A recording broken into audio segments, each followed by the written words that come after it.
Do you want to get the best start to 2022? If so, stay with me for 3 key changes to your habits that will improve your well-being and performance this year and beyond.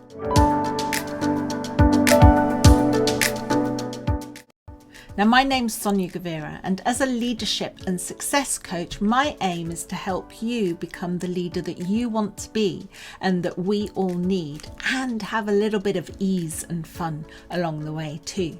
So hit the subscribe button below so you get to know when I've posted a new video that's going to help you on your journey. The last couple of years have been really tough for so many of us. And I've watched my coaching clients struggle to separate work and home life. I've seen them struggle to take time to just go to the toilet even during the working day because the meetings have either overrun or at worst they've had 2 or 3 meetings booked in for the same time slot. And although it's been really great to see the increased importance and profile of looking after our mental health, it's only because our mental health has really gone downhill. And so we need to find ways to look after this, and we need to find ways to take back control. And I'll be creating a series of videos to not only help you understand why some of these changes have been so hard, but also to create better habits so that you are in a better place to make decisions that are going to help you, help your success, help your performance, and help your mental health as well. So do hit subscribe because that series will be coming up soon and you don't want to miss it. But for now, here are 3 key changes that you could make that are going to set you up for a much healthier, more productive and better all-round 2022. And I've got them written down here, so I'll refer to them. So number 1 is assert control over your time. Now you're going to be saying to me, I have no control, Sonia. Everybody books into my diary. Well, there are things that you can do. Number 1, if you had a commute to work when you used to go to the office, take that time that you would have been commuting and use it for exercise, for reading, for meditation, for meal prep, for whatever you want to do. Take that time back as your own. I had a client who did this and it took her a week. She never believed that she could because she got herself into a place where she thought that the company's expectation was that she was there at 7 o'clock in the morning and at 7 in the evening, if not later. She did this. I asked her to do an experiment and do it for a week. And she took some time either at the beginning of the day or at the end of the day that she would have been commuting for her exercise. It only took a week for her to realize that this was more than possible and that this expectation came more from her than from the organization.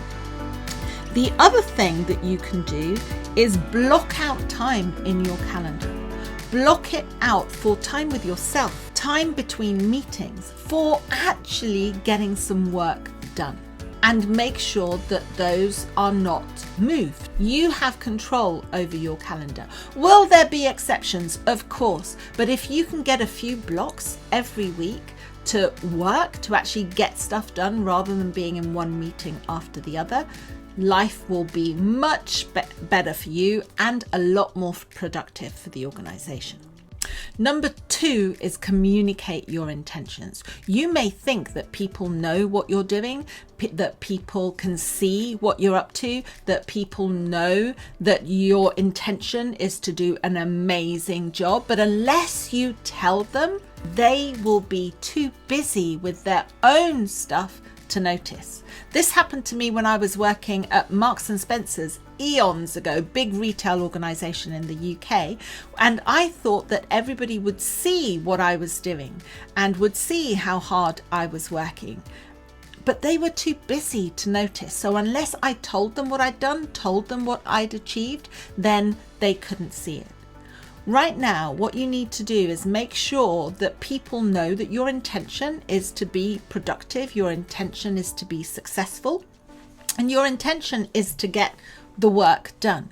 This means that when you have to ask for, I don't know, time to go take the kids somewhere if you've got children, or some personal time for you for whatever reason, people know that this is genuine, and people know that this is you asking for something, and that you are a person who delivers, who's successful, and who wants to do a great job.